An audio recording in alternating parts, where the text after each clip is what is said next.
Okay, I think we can get started. Welcome all to OHAI. Um, we are your chairs, Siobhan and Richard. Richard's joining remotely. And we have note takers. I think Martin and Sean are going to help. Thank you so much. I'll put a link into or Richard, if you can put a link into the chat for the notes. Oh, will do. Yeah, alrighty. This is the note well. You've probably seen it by now, but please do note it well.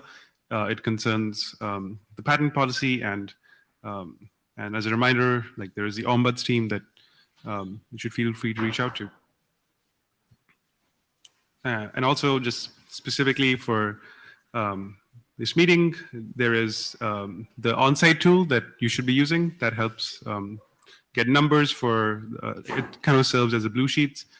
It's also really helpful if you can use that to join the mic queue so that we can be equitable towards people joining remotely as well. It helps with queue management, essentially. And also, if you're remote, then make sure that your audio and video are off unless you're presenting. And headset is always recommended. And as a reminder that if you're not speaking, then you must wear a mask. And yeah, I think that's everything. So just to make sure everyone knows, the main protocol draft for Oblivious HTTP was submitted, and it's in the AD review stage. So that should be hopefully getting published soon. And then we also adopted one new draft since last meeting, and Tommy's going to be talking about that. And unless there's anything to be said about the agenda, going once, going twice, I'll ask Tommy to present.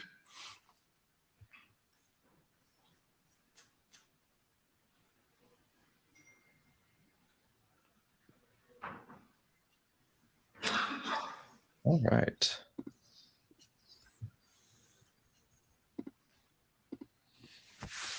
Okay, hello everyone.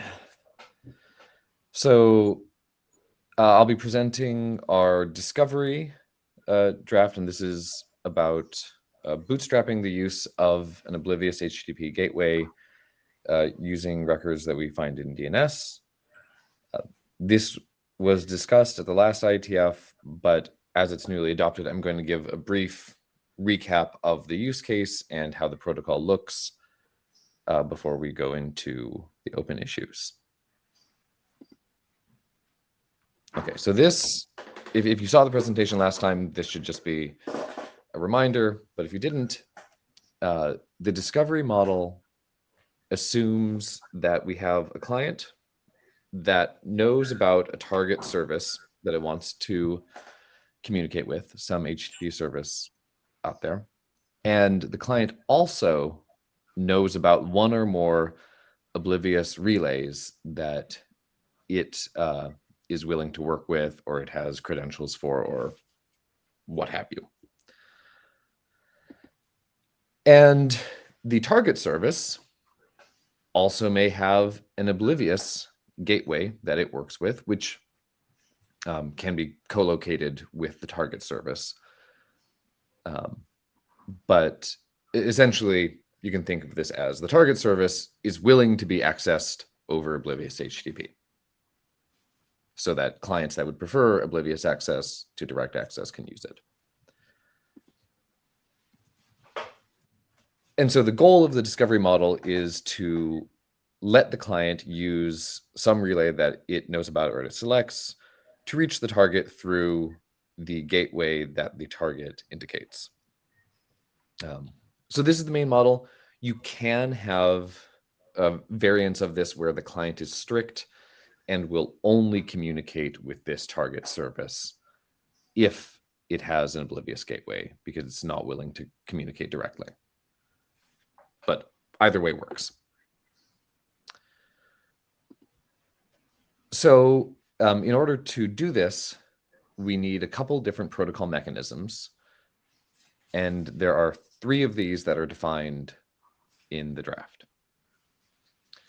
First is a DNS service binding parameter, and this can go within the SVCB or HTTPS DNS records, which is effectively just a Boolean parameter that says this service has a oblivious gateway.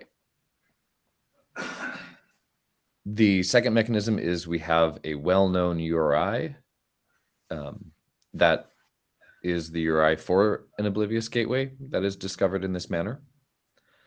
And the third mechanism is a way to actually look up the oblivious key configuration on a gateway URI, which in the case of discovery here will be that well-known. The reason the protocol has this shape is that we need to make sure that the discovered gateway and its config are actually strictly bound to the target, because access to this target through the gateway is replacing any other certificate evaluation, other trust you have in that target. And so you need to prove that the gateway has authority over the target resource. And this effectively means that you have to co-locate them, at least in terms of something that is able to do TLS termination for the target and pass the normal client trust evaluation. So as concrete examples, based on how the document currently spells things, we have an example of a DNS response, which would have its normal SVCB parameters. It can have some ALPN, but it adds a new parameter, which is oblivious here.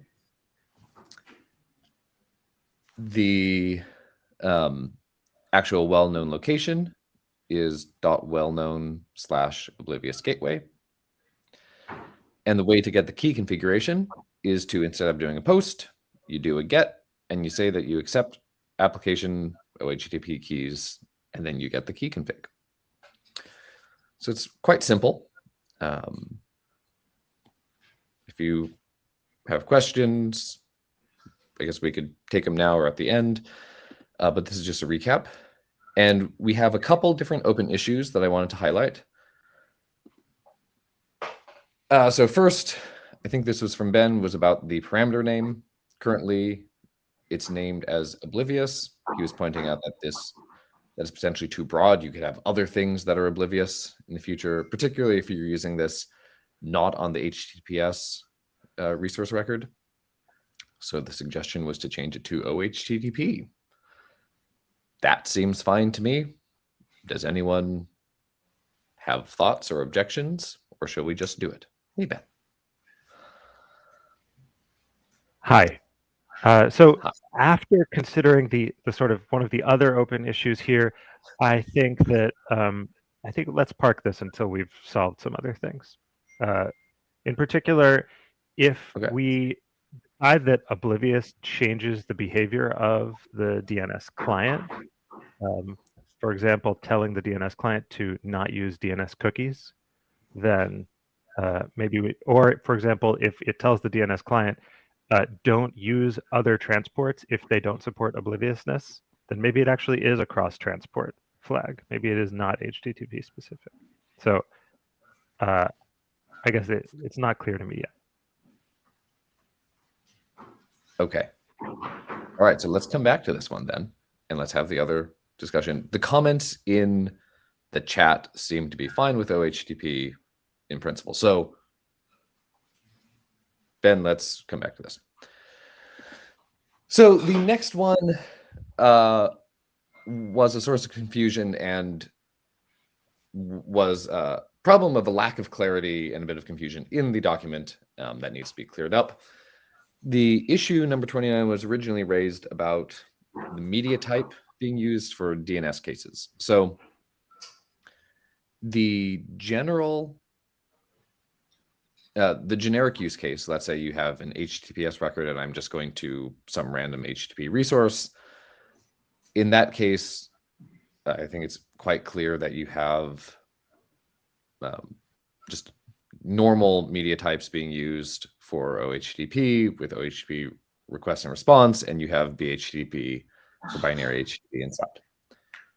One of the use cases that we have that's a variant of this is using this discovery to have oblivious DNS resolvers that are accessed over HTTP.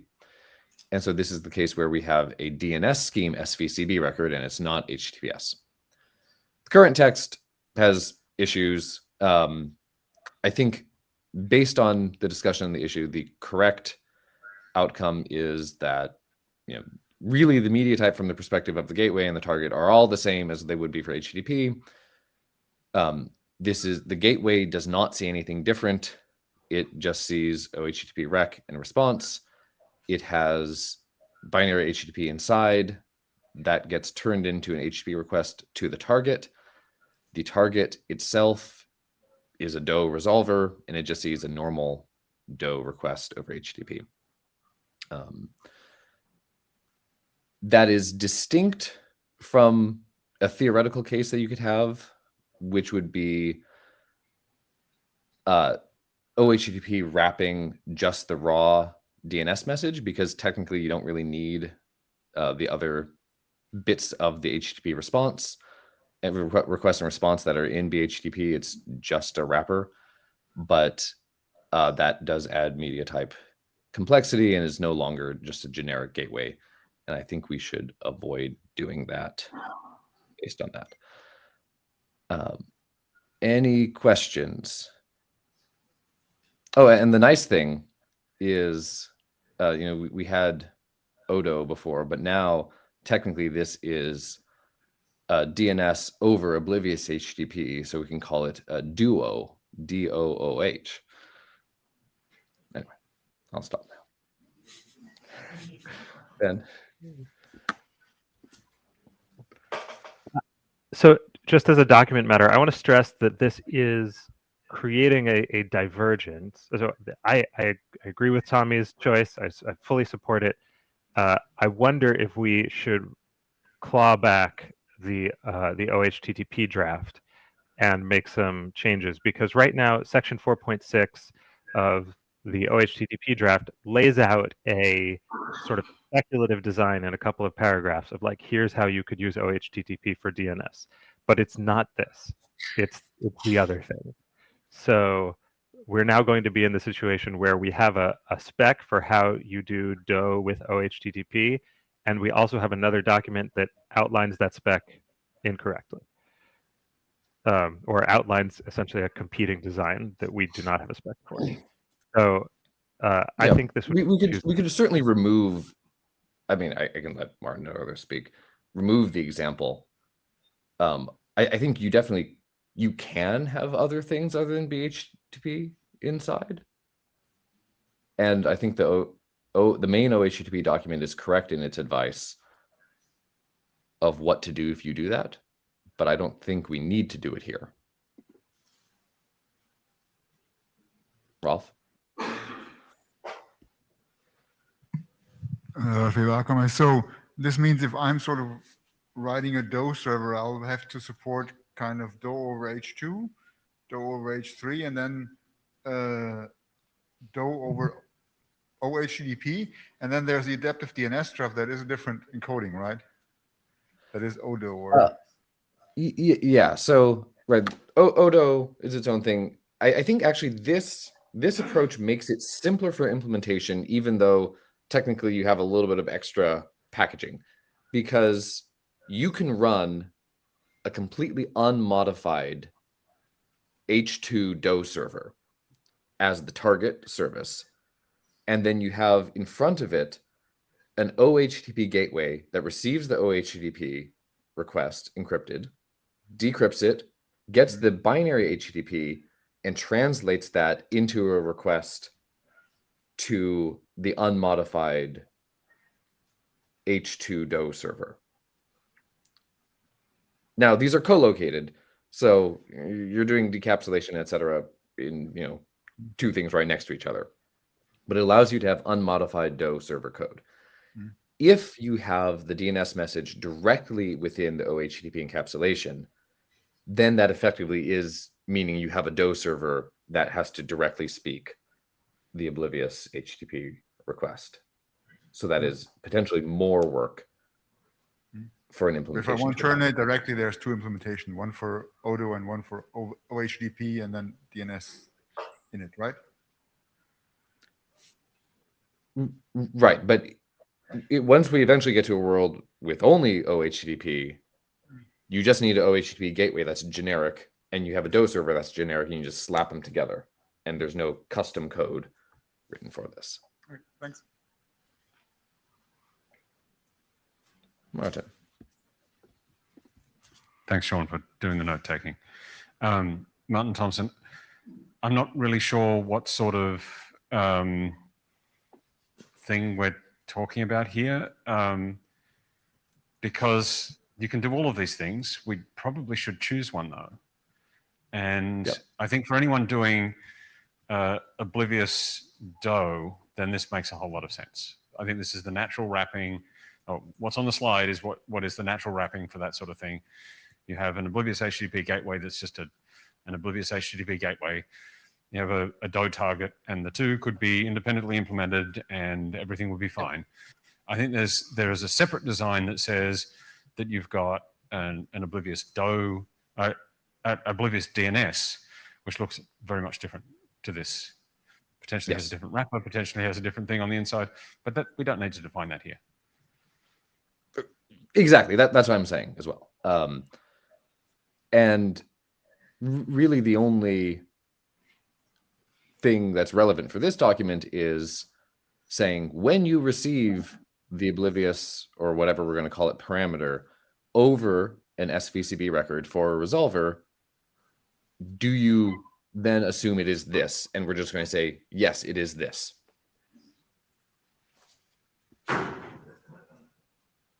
Okay. I guess, Martin, are you out of queue now?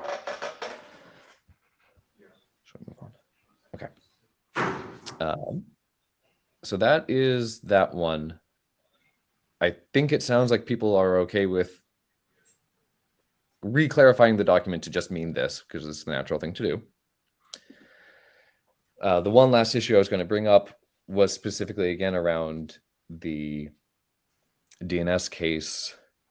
If you're getting this from DDR, which is the thing defined in the ADD working group, where you have learned about your resolver from a special use domain name dns.resolver.arpa. In that case, in order to trust the resolver, you need to validate the IP address in the target's certificate. And the text currently in this document says, if you are doing the oblivious dance to get that target, then either before you're doing things obliviously, you need to just directly connect to that target and validate its certificate, or you create some separate proxied connection through a connect proxy or whatever. You still validate the target certificate. And if you have validated the target certificate, then you can go ahead and do the oblivious requests. I think this is the simplest way to make sure we still have the security there. But the issue was raised. So does anyone want to do anything else? Martin. Yeah, Martin Thompson again. I think this is probably something we can leave for the DDR draft, in the sense that you have a reference identity that you're using to authenticate the server. That reference identity may be different to the thing you put in DNS to query it, but you still have reference identity, and all of those rules apply on the DDR side of things as much as they apply here. Maybe a note, but I wouldn't put any normative language around it, if that's at all possible. Yep, that sounds good. I would need to check the current document, but I believe it doesn't have normative language. Okay, so those are the main issues we have. I guess going back to the naming, now that we've talked about this, Ben, did you want to discuss where we are? So the question I ran into was on the one hand, so in the DNS record, you run into this thing. It says oblivious. Does that only apply to if I'm trying to use DO, or does that apply to any use of this DNS server? So, as an example, suppose I'm a client that is fully prepared to speak oblivious DO, and I get one of these service B records back. If I also support DNS over quick, does the oblivious instruction also apply to DNS over quick in pursuit of some future specification for oblivious DNS over quick, which doesn't exist right now, or is it only for use with oblivious HTTP? So like maybe one answer. So one answer is it only applies to oblivious HTTP. So your options are DNS over quick and DNS over HTTP or an oblivious DNS over HTTP, so forth. Another option is to say it actually applies to the whole record, and so what we expect the client to do is speak obliviously to any of these endpoints, and if it doesn't know how to do that, then it shouldn't use transports. If it supports oblivious communication over some of these transports but not others, then it should probably only use the transports that it can speak to obliviously. So maybe that's totally coherent. Can I answer that? Hmm? So that's not how DNS works. You have resource records. So that means in every resource record, you have a kind of oblivious or yes or no. So if you have a quick record, then this would be an additional resource record.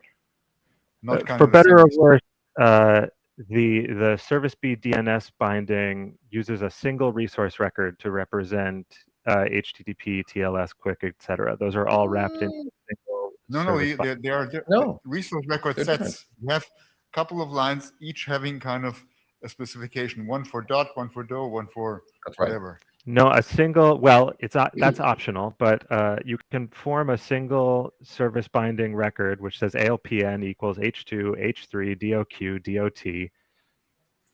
That's just Sure. one record. Yeah, and then you it says could oblivious. split it. So what does that mean? You could split it, or you could have it separate. You shouldn't. So, I mean, yeah, I don't think you should. Just to respond to you, Ben, I think your original issue and your suggestion was correct. I think it, based on this, really needs to be OHTTP, because otherwise we do not know what that future thing is or what it would need in a parameter. So the presence of this means you can access this over normal vanilla OHTTP with a normal gateway doing binary HTTP in it, and that is all it means.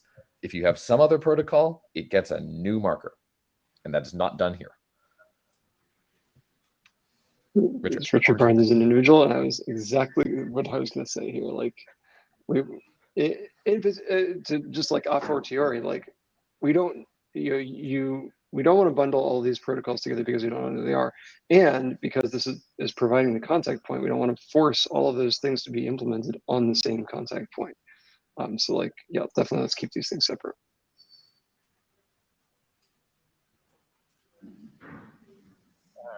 Daniel Kahn Gilmore. And Ecker? Oh, DKG. Yeah. Can you hear me? It's You're really hard to quiet. hear you, BKG. How about this? That should be better. Much better. I agree with the prior speakers, in part because it was very confusing for me to hear you can do DNS obliviously.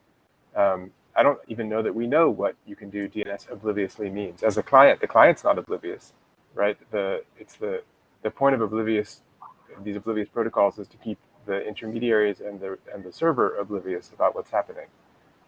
And so the client needs to know what kind of state it needs to trim to reject all of that stuff. And I don't think we actually have answers for that at the different levels. So so OHTTP. Yeah, no, that makes sense.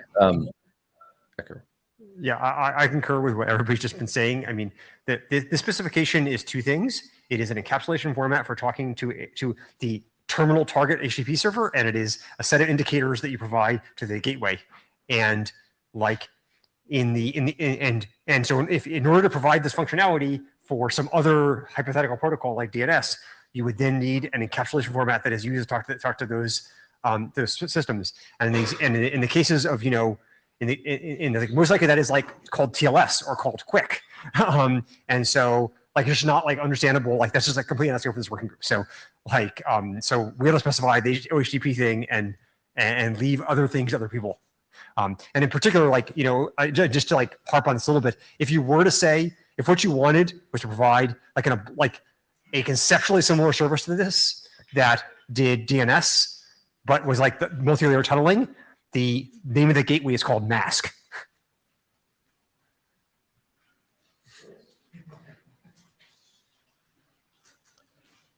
All right. I think that is all of the issues. So on author's end, I think we have enough input to rev the document and take it from there. I think that's it then. Thanks, Tommy. All right. We're doing really well on time. Thiru, are you going to present the Oblivious Relay feedback? Do you want me to present the slides? Yeah.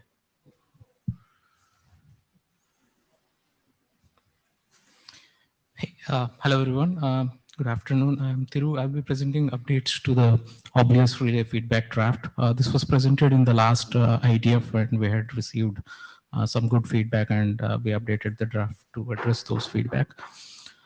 Next slide, please. Yeah, next slide. Yeah, just a quick recap for those who haven't read this draft. This is primarily written for the case that servers often rate limit incoming requests for various reasons. If the server rate limits the relay, then it would harm all the clients using that relay. And that's the problem we are trying to solve with this draft. Next slide, please. So just a reminder that we are required to wear a mask inside. So please do put on your mask if you don't have it on already. Yeah, the proposal recap is, I'll quickly go over it. I won't go into all the details, but it's to signal the overload from the target to the relay. And the relay uses the feedback to rate limit all the clients or any misbehaving clients.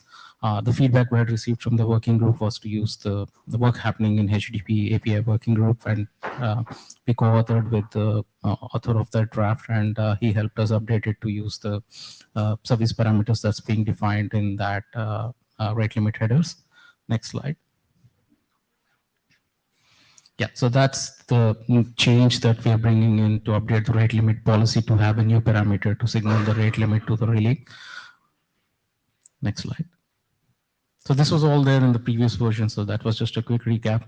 So what the draft does is it sends two values, one value to indicate to the relay to rate limit all the clients, and the second value was rate limit offending clients.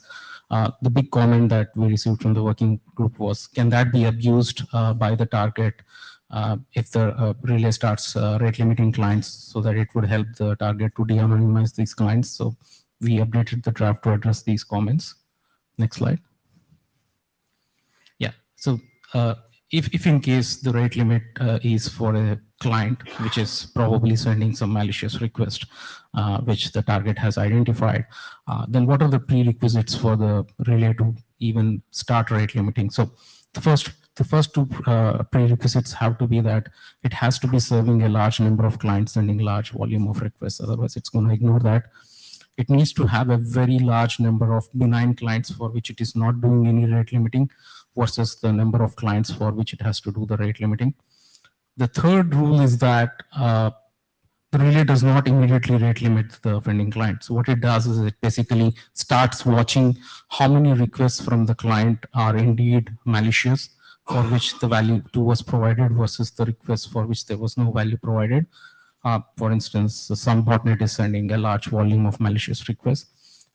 The idea behind that rule was malformed requests typically have some pattern which is matched by, let's say, a web application firewall, whereas valid HTTP requests should not be linkable in case if you want the privacy protection for obvious HTTP. So that way the target will not be able to partition the anonymity set of legitimate clients. So that was the idea, that we enhanced this specific section to handle the big issue that was raised with regard to rate limit being abused by the target for malicious purposes. Next slide, please. Even in case where I think Ben raised this comment that a rate limiting field for all the clients could also be misused in case if, for instance, there are very low volume of clients sending requests once in a while. So we have set even prerequisites for that, that after the rate limiting, there has to be a good enough high volume of messages from a large volume of clients. And dividing the rate limit fairly among the active clients could create a timing pattern of requests that could possibly be strongly correlated by the target to de-anonymized clients.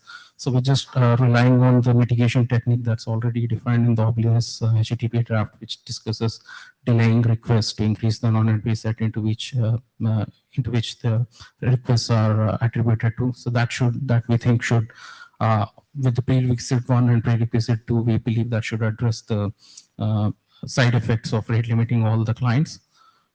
Next slide. Yeah, I think we have addressed all the comments from the working group so far, and we request for working group adoption. BKG, go ahead.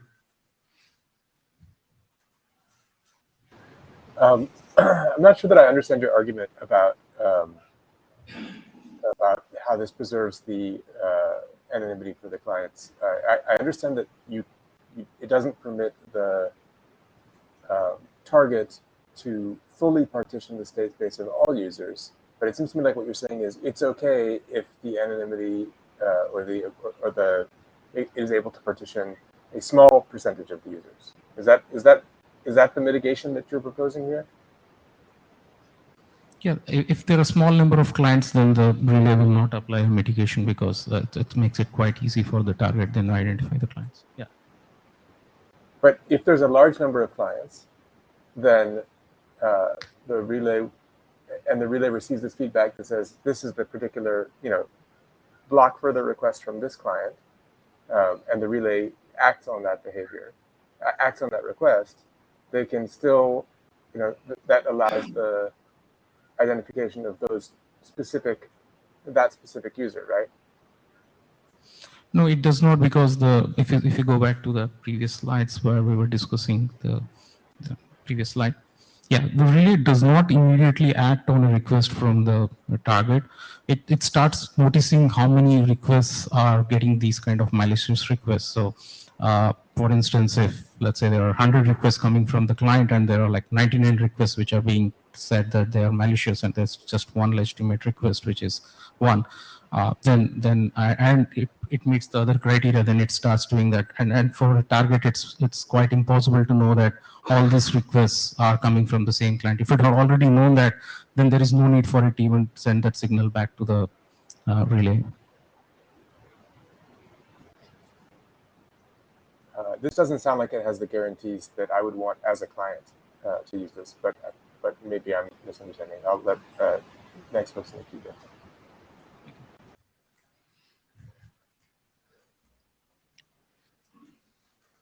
Hi. So in general, I think that this is, if we take the full sort of cryptographic seriousness approach of like, there shall not be any leakage, or like all leakage shall be quantified and understood exactly, that this is a really hard problem. This is like, because the timing, we're talking about like timing correlation things that depend on like what the actual client's timing behaviors were, and it's not even really clear to me how to formulate it. Like, what are the assumptions that we're making? How much does our threat model cover? For example, clients whose timing is supposed to be uncorrelated. They're issuing requests randomly, but their timing becomes correlated because of a rate limit applied to them by the relay. I think that, so like even the threat modeling seems non-trivial here. And then this like client-specific targeted rate limiting is even harder to understand. It's not clear to me that this state machine has a bunch of mitigations in it, which actually are so strong that I'm not sure that it actually works as a defense anymore. Like a malicious client can just send a lot of requests for slash, like a lot of really boring requests along with whatever its malicious requests are. And now the relay looks at the percentage of malicious flagged requests, and that percentage is not high enough, so it doesn't apply any rate limit. My advice would be, forget about the client targeted requests. Let's just try an informational draft on the question of like good practices for a relay to implement rate limiting, which by the way doesn't even have to be explicit. Even if you don't have an explicit rate limit from the gateway, at some point you're still going to have to turn away some fraction of requests. And so I think there's some interesting questions about what are the best ways to do that leak the least amount of information. How do we model that problem? That's an interesting suggestion, Ben. We'll look into that. Yeah, thanks. Sorry, I'm a little puzzled. How are you defining malicious? Not like technically, but what do you think the properties of malicious are? Many malformed request which matches, for example, your web application firewall patterns of attack, right? Sorry, which what? If you have an attack pattern in the HTTP request, right? Like a large garbage volume which matches a specific web application firewall rule which you have seen some botnet family using, and you see that they're using some specific headers. That's how you detect that it's coming from that, and you don't see that coming from your legitimate class. So I share DKG's concern about the anonymity set. There's no way for as far as I can tell, there's no way for the relay to verify that these are malicious and not just claim to be malicious. And it seems quite clear you can use this you say you can't be used for partitioning, but of course it can, because I just like, so I believe like I see a set of requests that I think are all from one person. And I don't know for sure, but they seem to be correlated. And so what I do is I flag them all as malicious, and then I see if that throttles back. And if it does, then I verify the guesses are from one person. And since you have no way of verifying they're malicious, that doesn't work. So I think if you want, I think like I'm also concerned about the ability to actually demonstrate this is safe. I think one potential avenue would be to have the server supply the key to the relay so that the relay could verify for themselves they're malicious. Of course, now we're in key committing. I'll just say that right now. But like, I just don't understand. I don't think it's going to work to take the server's word that things are malicious for the reason I just indicated. Okay. And I guess I understand people think it's a problem, but like, I mean, I guess it seems to me the example you just said, like, filter it out. Like, I just don't really understand. I don't really understand what the value. Why is it helpful to throttle this data? Yeah, you already detect it's a problem. Why do you? If those malicious requests, typically you filter that, you drop those requests. So what's the point? What's the point? What's the pushback doing for you? Yeah, but if it's getting overwhelmed, right, and it wants them to be dropped, right? But why? If it's getting overwhelmed, it's because it's slower to process those requests than the other requests. Yeah, it's just trying to save its resources from processing those bad requests. Right? Yeah, like I guess I'm not that excited about computational adversarial attacks here.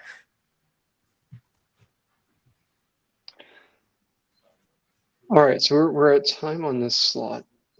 Thanks for the presentation too. It sounds like we need maybe a little bit more clarity on the threat model here before we move ahead. So yeah, I think we're going to take that back to the list. So thanks. Thank you. All right, checking the agenda here. Looks like next up is Ralph Giles, presenting remotely on unreliable OHTTP extensions. Ralph? Sorry, I'm trying to get the slides to show up.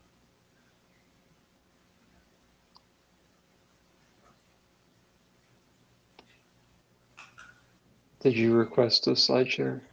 There we go. Great. Take it away.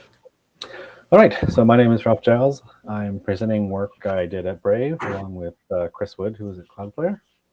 And this is a proposal for an extension to Oblivious HTTP that for unreliable delivery. So for those of you who are new to OHTTP, which is probably not most of you, but it was certainly me. So the idea is this works is that you have a client that wants to send stuff to a target without them learning too much about each other. So there's a relay service. The client encrypts the data for using the gateway's key, sends it to the relay forwards it to the gateway, stripping the IP address. So the relay doesn't learn what's in the client's request, the gateway doesn't learn what the client's IP address is.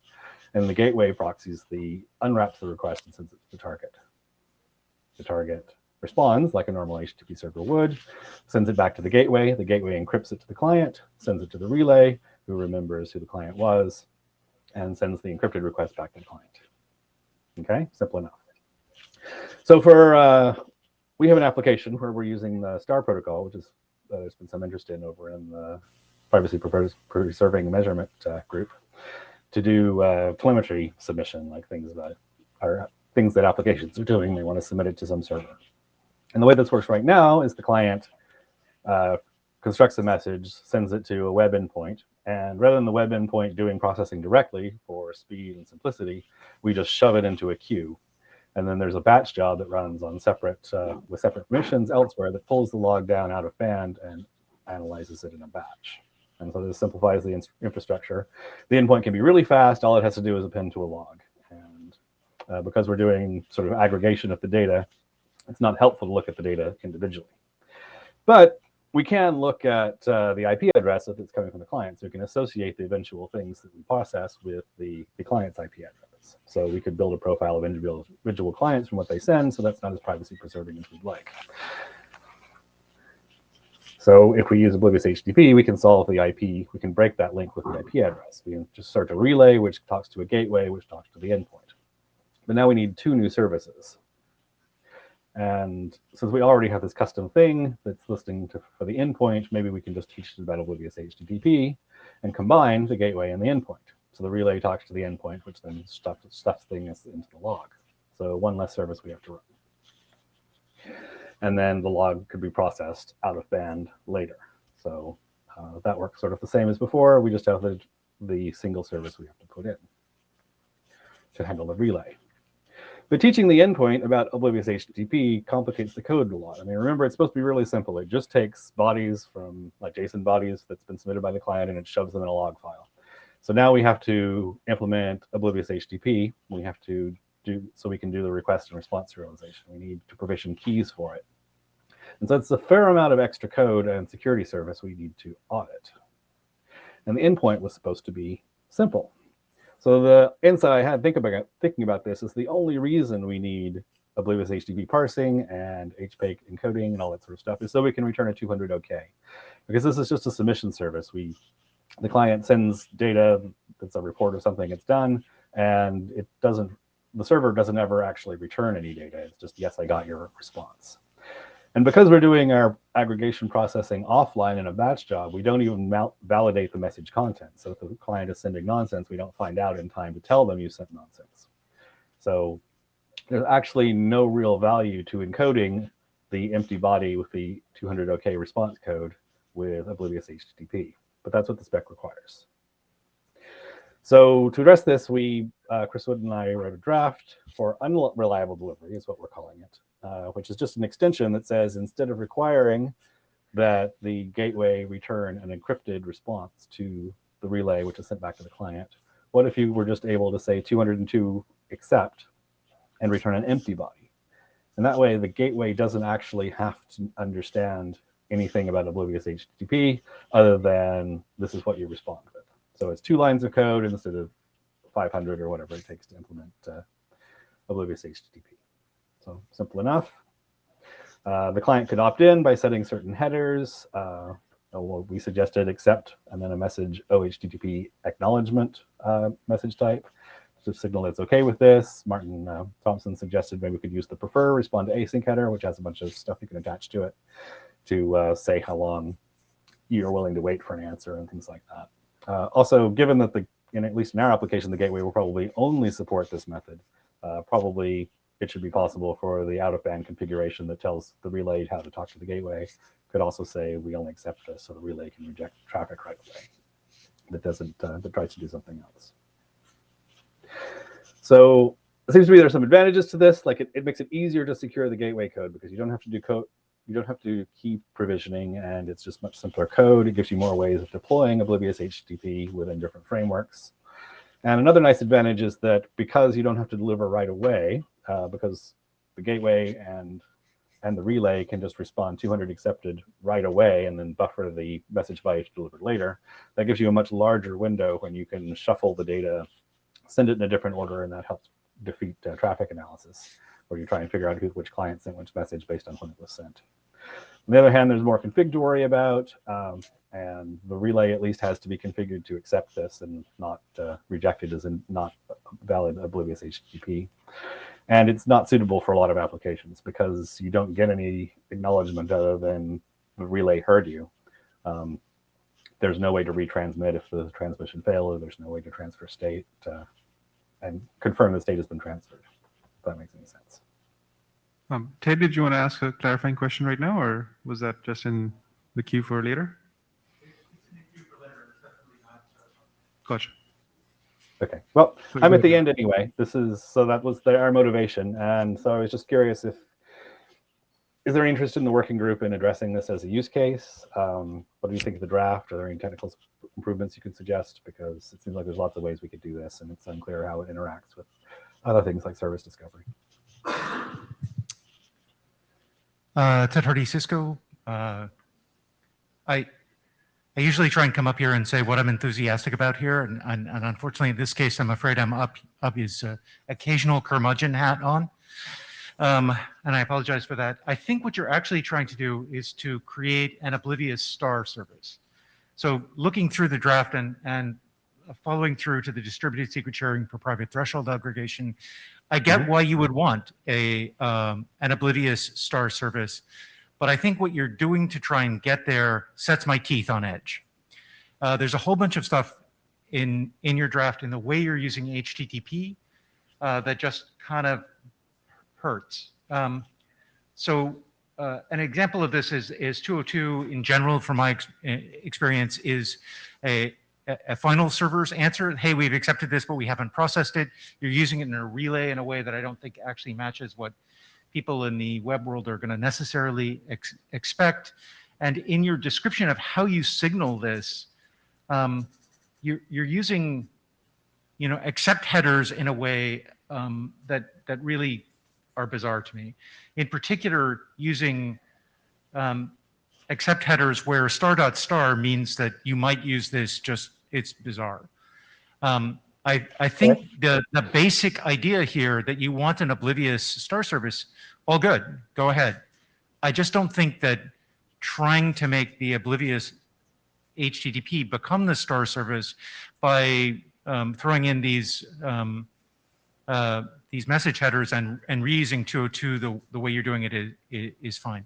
So I think what you want this working group to consider is adding a deliverable for an oblivious star service.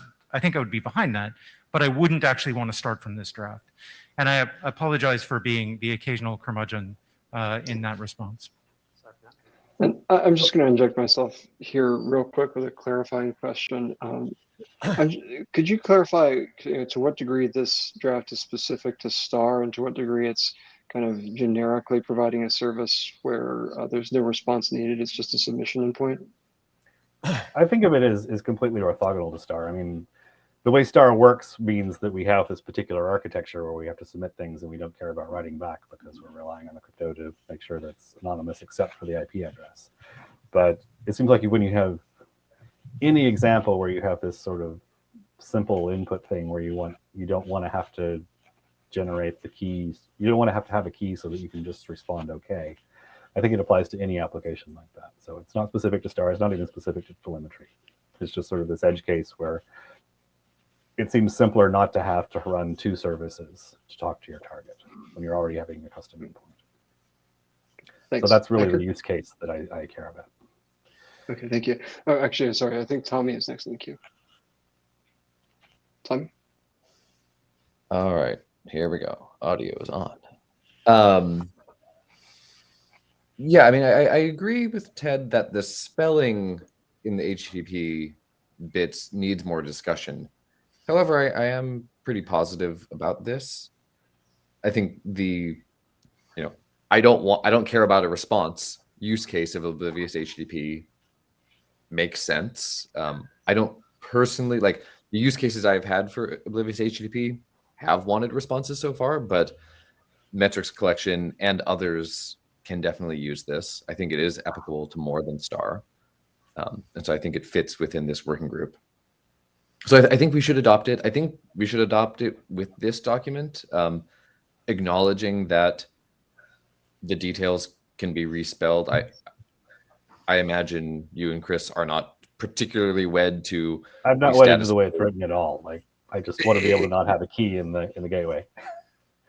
Right, and I think that's something that the working group can work on together. And I think it is an OHTTP problem, and so we can do it together here. The one suggestion I would make is maybe renaming it, saying unreliable. Every time I hear it, I have to remember what it is again. Okay. So maybe something like no response, submission only, one-way OHTTP, something like that. All right, thanks. Hacker? Yeah, I guess I'm less positive about this. So I think for several reasons. So first, I think like the sort of like the motivation for this of like, you know, I'm going to implement like a secret sharing protocol, just polynomials, but I'm too lazy to do HPKE. Like, it just like does not motivate me at all. It's not laziness. so- It's about protecting the. It's about simplifying the implementation so there's less security surface. Like, the endpoint that's doing the HPAC has to be open to the internet, whereas the thing that actually does the decoding in our proposal is this offline log server that runs the completely different- Yeah, you've heard of Rust, I imagine. This just seems like I'm sorry. The motivating case of like, you know, of like this whole line of operation is that it's fine to expose those things to the internet. So I don't like that this is like a substantial security improvement. I just don't buy. So, I mean, but I think more like relatively, like this just changes the entire properties, not just of this system, but of HTTP in general, where HTTP is a protocol where you send a message and get a response. And that response says things, and maybe it just says thanks, but it says something. And so to say, well, no, I just don't want the ACK, that's not the way HTTP is designed to work. And so it's like, and you can see like that actually has a significant impact on the threat model, which is you've taken a system which had an end-to-end threat model for delivery, and now has an end-to-middle threat model for delivery. And so if for instance, the proxy decides that it simply wants to like gag some set of clients, it can simply do so. So that's reason two. Reason three is that the designing a protocol that is like by design, one way like this, where the client gets no feedback whatsoever when something is wrong, is like, I understand you don't want to do the VSS checking in line, but like format checking, like lots of things can go wrong. And to have a design that basically is like the client's just going to blindly send things to the server and not care if they're valid, like that seems like fundamentally incorrect protocol design, even if we ignore all these topics. So I'm like less positive about this work, I guess. I don't think it needs more break time, at least. All right, thanks.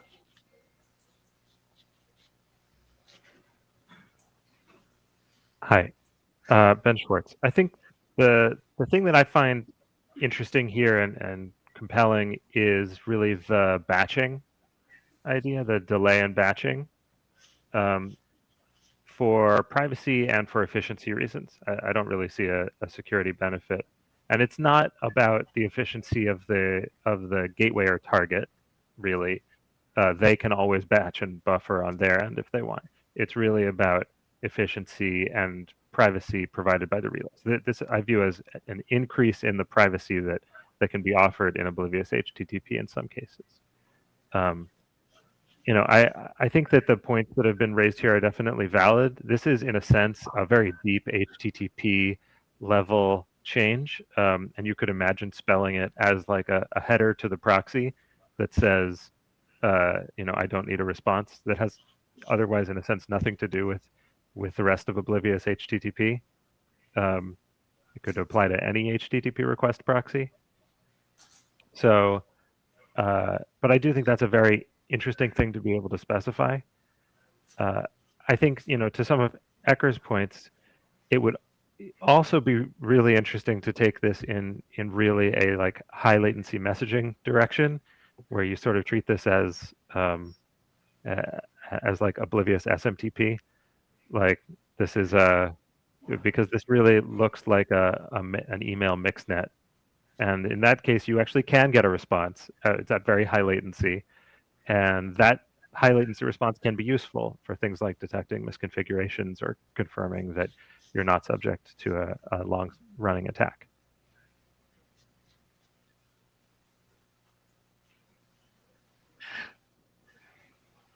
I will briefly clarify, this is not the oblivious SMCP working group. We have one more person. Hi, Andrew SNCSC. It was a quick question related to Eka's point, which is like, besides gagging clients, I wondered if this gives a method for the relay to identify clients by batching in certain ways to indicate properties about the clients, or, you know, there's funky things I think you could do. And I don't know, that's like an addition to the threat model here. That's something to consider. Thanks. Right.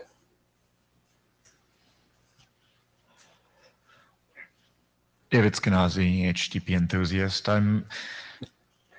Find myself agreeing with a lot of people, including people who are strongly disagreeing here. So on one hand, I see why this is useful. I can kind of buy that, like in some submission case, you want to simplify things. But I also see that, like, when this goes in front of, as you know, it would, because the way it impacts HTTP semantics, we would tell the HTTP about them and they would, like, probably pass out.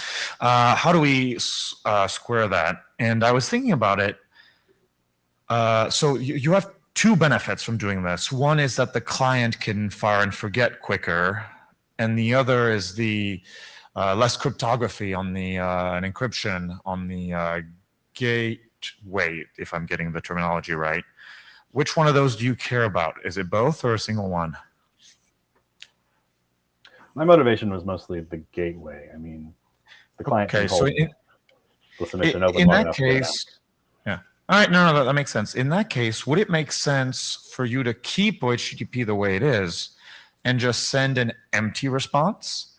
Because, like, you know, HTTP, we already have a flow for errors where you can say, like, no, I'm not going to give you an encrypted response because, like, I've forgotten the keys or something.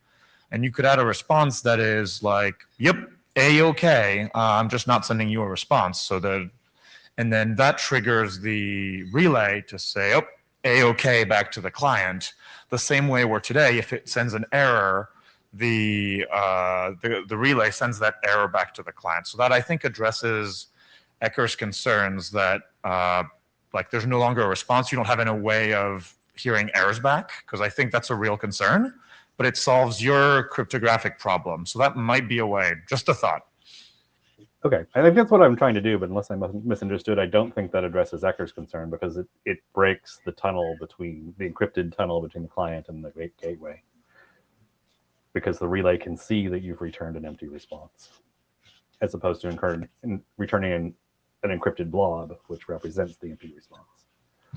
Yep, that makes sense. Thank you. Okay. Ted Hardy again. I apologize for getting up to kind of restate something, but I think I want to pull on something that was said in the chat room and connect it to something that Ecker said. It's like, if there is a use case for this that doesn't require the oblivious property, then the clear thing to do with this document is to take it to HTTP and work through the HTTP process to figure out whether there are new methods involved, new response codes involved, etc. That's, if that is true, this is the wrong working group for it, because that's where we do core changes to HTTP. If there isn't a use case for this submission service that doesn't require the oblivious property, then I think you have to do a much clearer job about describing what it is about the oblivious property and the submission property that have to be tied together in some way that's better than the threat model change that I see in the document now. I honestly don't get that personally, and it may be just because I didn't read deeply enough into the interconnection you're making with your use case. But the document, I don't think, carries that out, of why, if this is a submission service, it must be oblivious to be a success. And if that isn't the case, then this is the wrong work. Oh, I'm out of order, I guess. Okay.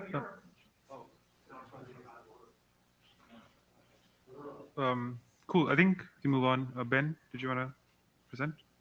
Thanks, Ralph. Okay, thanks everyone. Just closing that, Ralph. It sounds like the feedback here is that there's some folks who are in tune with the use case, but it sounds like we need to drill in a bit on how we mesh with the HTTP semantics and kind of how we make things fit together nicely. So thanks for the presentation. And over to Ben. Thank you.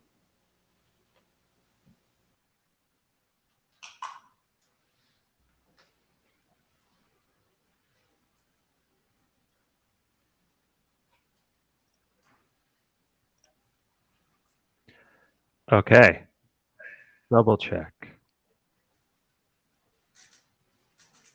So this, I presented about this idea at the last IETF meeting. And since then, this draft has had, I've made a lot of changes to the flavor text and basically no changes to the actual technical content, but a lot of the normative language has shifted. Definitely people seem to think that it was too normative.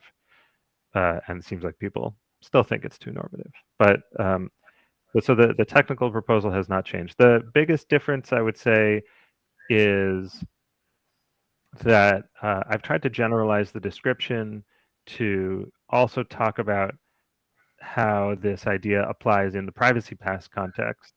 And it seems like probably in the future, this draft will move to privacy pass if there's interest in continuing to discuss it at all. And so that, fair warning, if this is a topic that interests you, you might want to start coming to privacy pass sessions. So just as a reminder, there's now new terminology. So I've changed the terminology compared to the previous draft, but this is the same idea. There's a client, there's a proxy, and there's an origin that holds some desired HTTP resource. Could be any kind of resource. And our goal is to fetch that resource in a way that guarantees both consistency and authenticity. Consistency meaning everybody sees the same version of the wanted to send. I think I probably just lost my connection to Meet Echo. I'm going to reboot. You're fine now. Yeah. Oh no.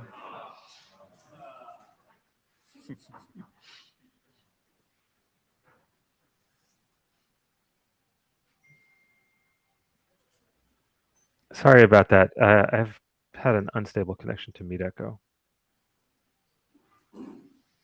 So the key idea here really is that if you need key consistency, you probably also already have a proxy, and you probably already trust that proxy not to reveal your identity to the destination where you're trying to use this key consistency.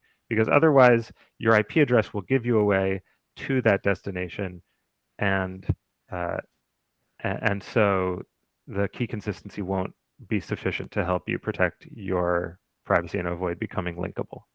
So if we're sort of willing to make that assumption or narrow our use cases to cases where that assumption applies, then the whole problem becomes a lot easier, the key consistency problem. You only need key consistency among the other users of this proxy because you're distinguishable by essentially the proxy's exit IP from users of other proxies. So that narrows the problem enough that you can actually solve it using plain HTTP caching rules. And we don't need to invent any new logic as long as we apply the HTTP caching rules in a very specific way, which is one of the intriguing things about this design. I'll just note that the draft has a bunch of language in it about how to avoid different kinds of leakage. There are a lot of different ways that you can leak, and I think these ways are not trivial. It's not obvious how this leakage happens, so I think it's worth documenting. But Martin on the mailing list pointed out that this normative guidance is not actually necessary for the protocol to work. So we'll have to figure out some way to put up warnings of the appropriate kind without necessarily invoking normative language. But the real thing that I want to present to the working group is this question. Is this actually how we want to do it? Because remember, this is not an abstract design about about key consistency. This is a very specific protocol. And there are a lot of different ways that you could build a protocol like this. And they have quite different properties. So I want to mention two things that are not what's in the draft. One would be to employ bespoke consistency logic at the proxy/relay point. The trusted proxy intermediary that we're trusting to help us protect our privacy. Right now, the draft essentially applies some very subtle and specific interpretations of some existing HTTP concepts like if, match, and immutable. And if you just, while those interpretations are essentially within the standards, they're not necessarily the default reading of those standards.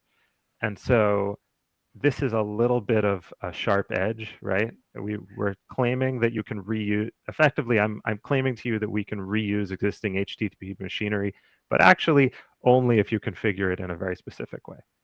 And the other problem is that because HTTP resource caching doesn't have any built-in concept of multiple versions of a resource, like one that's about to expire and one that sort of is already also valid, and then the cache can hold both of them and make sure that the clients are gradually updated from one to the other before the old one expires. As far as I can tell, you can't do that just using HTTP caching logic. And so because of that, this design has a thundering herd effect where all clients have a single version of the resource. And if the resource ever changes, all clients need to flip essentially simultaneously to the new version. And so you could get load spikes at times when that happens. Maybe, obviously, I have not implemented this. And another question is, do we really want this double check, or do we just want to sign the object? Because if we just sign the thing, like in the OHTTP context, if we sign the key config with essentially the certificate chain of the origin, then of the gateway origin, then we don't need this double check. We only have to fetch once, and everything becomes, well, the network, the flow diagram becomes a lot simpler, but the setup becomes a lot more complicated. Now I need to build some kind of signing system and handle key rotations, re-sign my object before my certificates expire. So this is my big question, really. Like, how do we want to do this?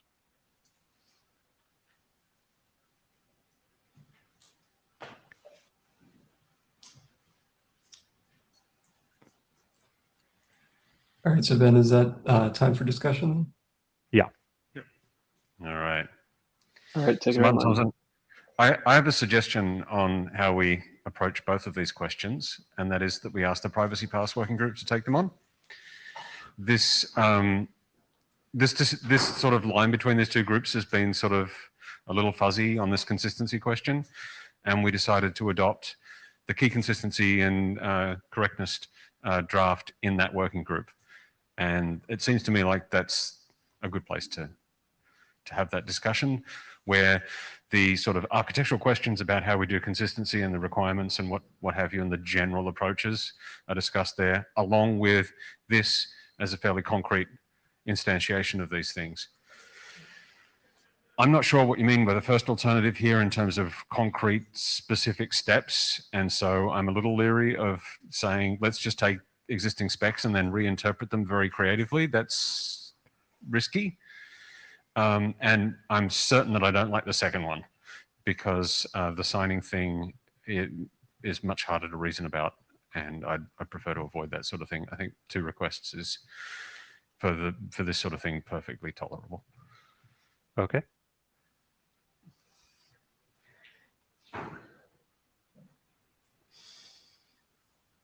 Tommy? Hello. Yeah, so overall, I like the approach of doing a GET and something through a forward proxy. And that part, I like that it doesn't require any new protocols being designed or applied. Like, it is merely a technique that a client can apply if it has proxies available to it. I think specifically for the document, all of the dependencies on the access service descriptions and other stuff, I think that should just go away. Like that's fine if that ends up existing, but I don't think that's fundamental to this. Yeah, I have removed that. Oh. Those are now, I've still structured the examples that way, but there's no longer any normative dependency on that. Got it. Okay. I guess I was looking at the most recent version, and it is, I guess yes, even giving them as examples as like kind of like a unadopted thing, like it's a bit distracting. Okay. So I agree with Martin that we should talk about this in Privacy Pass now that we have key consistency adopted there. I personally think also like that all of this can probably go into that document if it is just about technique applying and not new protocol work. And then the question I had for you, just about the caching bits.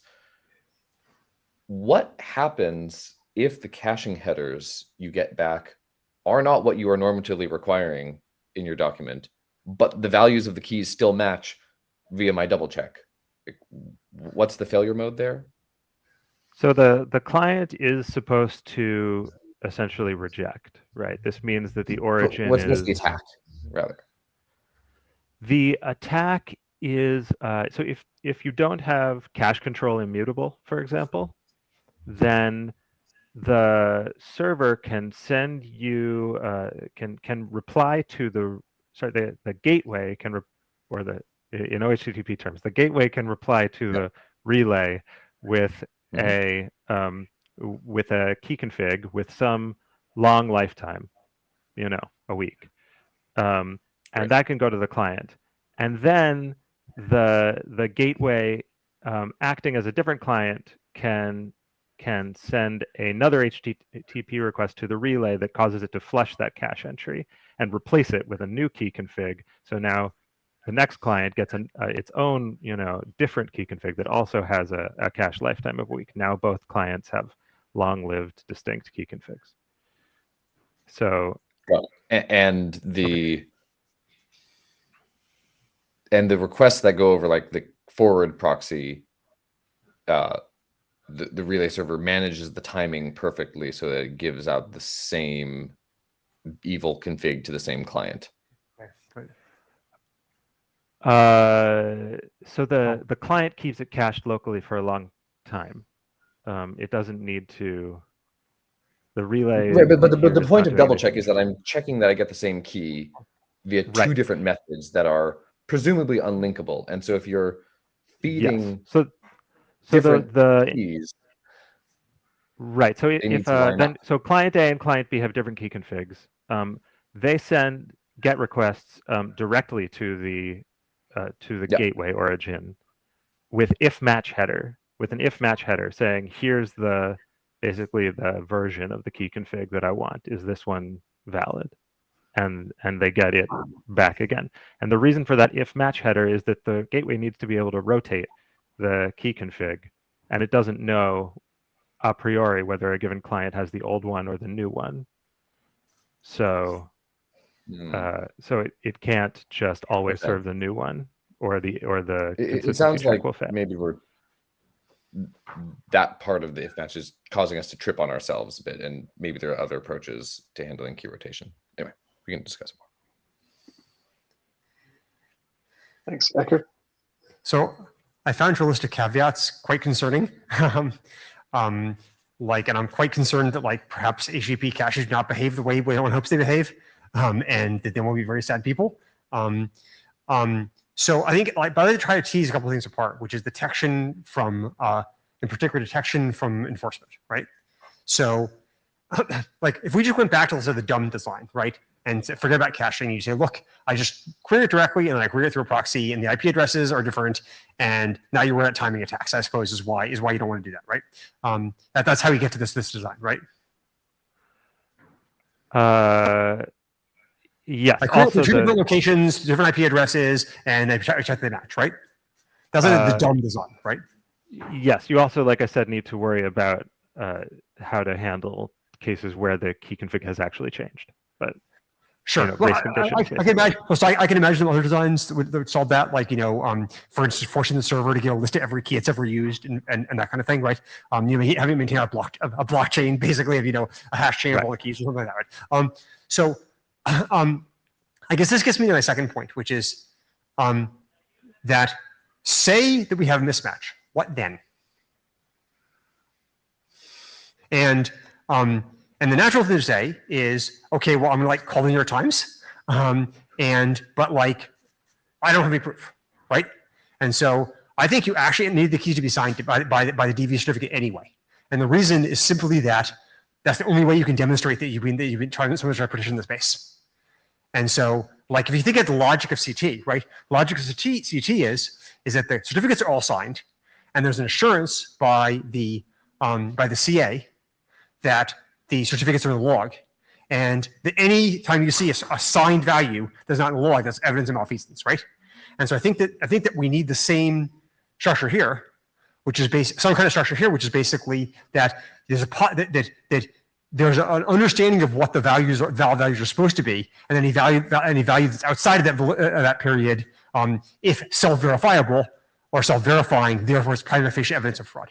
But I guess I just worry that we're going to build this whole apparatus that's going to allow us to detect this kind of malfeasance, and then you're going to be like, like basically reduced to pushing on Hacker News. Does anybody else see like this bogus key? And it's like, oh, but then like I see the Hacker News page and I take it down. It just seems like very complicated. So I think we're going to end up having to sign anyway.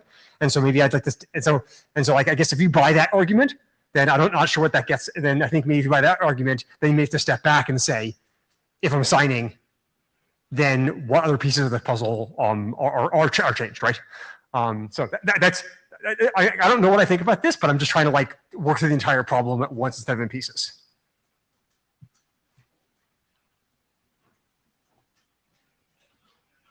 So next, again, speaking as individual contributor here, your very first slide here, Ben, had and beyond. So I kind of wanted to push on that a little bit and kind of ask what the right level of thinking about this is. You've talked a lot about key consistency, but as I think Nick Doty pointed out in the chat, there are a lot of other resources on the web that one would like to be consistent. Like, Nick raised privacy policies. I'd like to make sure that I'm getting the same jQuery as everybody else.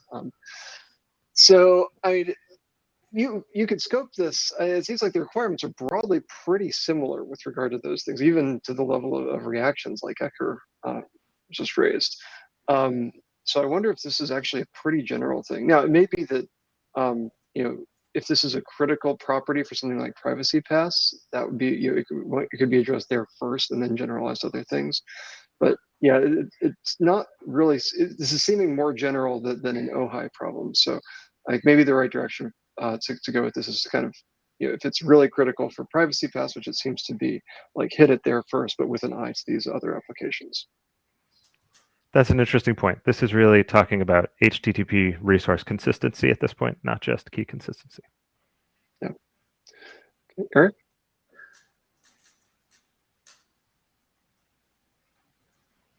Is Eric in person or remote? Or remote.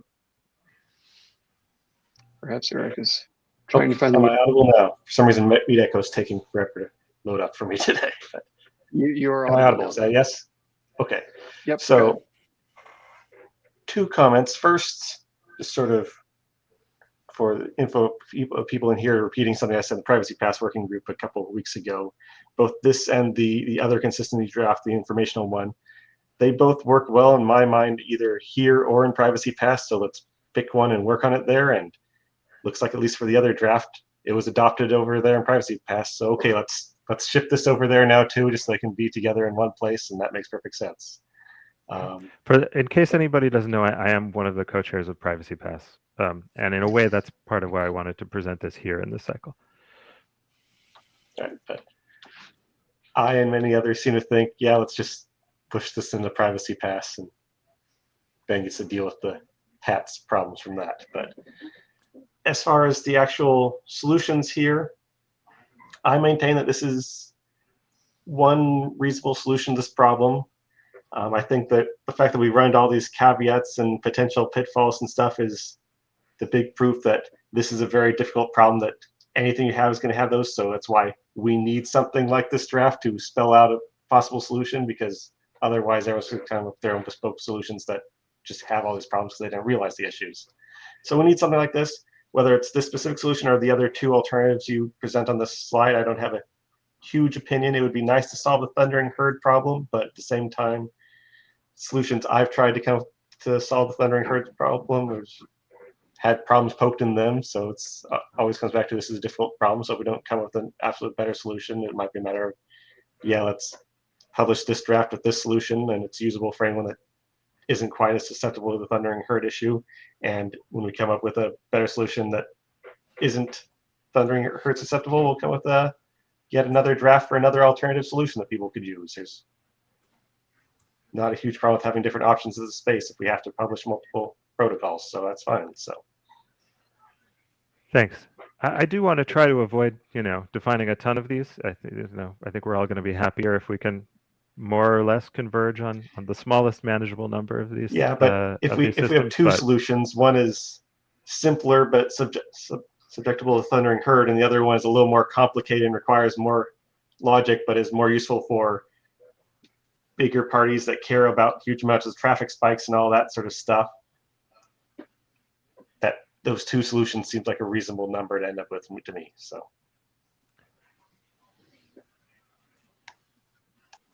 cool.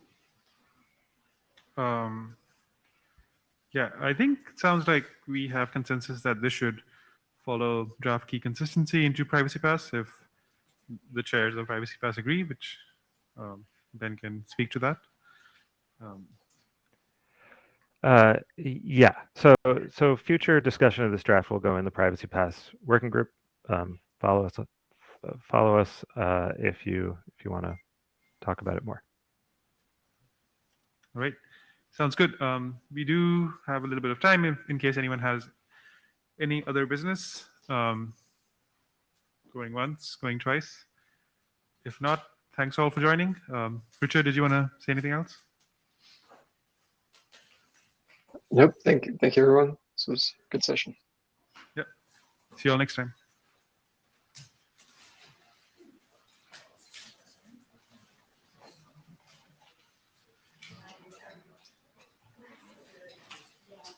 Thanks to our note takers, Sean Martin.